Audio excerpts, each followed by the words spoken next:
मामला साहब आप तो कहते हैं आज केस खत्म हो जाएगा और बेल का कुछ आप तो बड़े कॉन्फिडेंट जाते होंगे। देखिए हम तो इस बात पे तैयार थे कि हो जाएगा। हम अपनी तैयारी की बात कर सकते थे, वो मैंने की। लेकिन जिनको इमरान खान से खौफ है, मैं हैरान हूँ कि अपनी पोजीशन क्यों नहीं क्लियर करता। जो केयर टेकर प्राइम मिनिस्टर आया है और केयर टेकर कैबिनेट आई है, वो अपनी पोजीशन क्लियर करे। उनका तो वो मुल्ज़िम नहीं है, नंबर वन। नंबर दो ये है कि ये तारीख़ में पहली दफ़ा इस तरह से हो रहा है कि जो 426 है सज़ा की मुअत्तली, उसके लिए नोटिस देने का लफ्ज़ ही नहीं लिखा हुआ कानून में। बग़ैर नोटिस की भी हो जाती है, और अगर नहीं करना तो पहली डेट पे ना कर दो। 22 दिन लगाने के बाद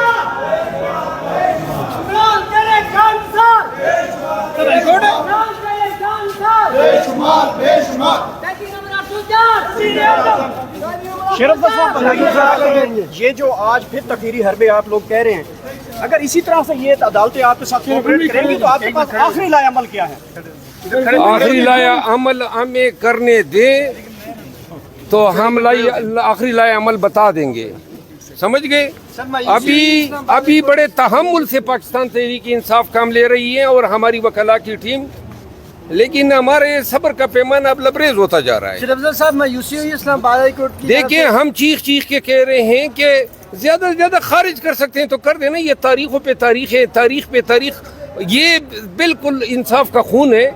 और पाकिस्तान में तारीख में इस तरह नहीं हुआ है कि 426 में दूसरे पार्टी को सुनना भी जरूरी नहीं है, क्योंकि नोटिस उसमें होता ही नहीं है।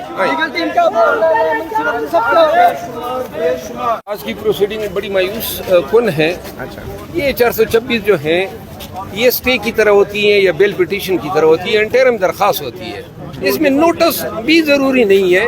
नोटिस कर दिया, फिर 15 दिन की तारीख, फिर आगे, और इस पर इतनी बातें तो नहीं होती है। 10 जमा 10 20 मिनट के टोटल रूटीन में ये हमें सुनते हैं। ये पहला केस है शायद पाकिस्तान की तारीख में कि इतना वक्त जो है इसमें लिया गया।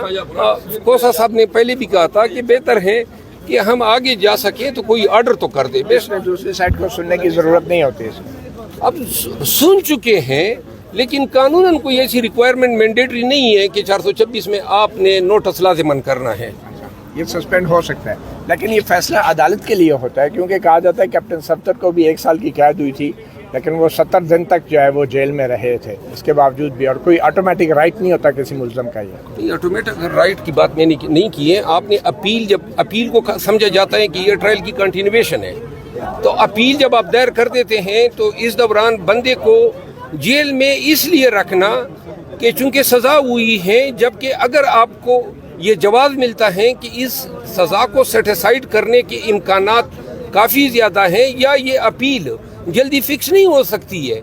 यहाँ पे मेरी 2013 की अपीलें क्रिमिनल अभी तक डिसाइड नहीं हो रही है, तो कोई 10 साल भी लेते हैं। मेरी अपनी अपीलें यहाँ पे 2013 से पेंडिंग है और 2017 से पेंडिंग है।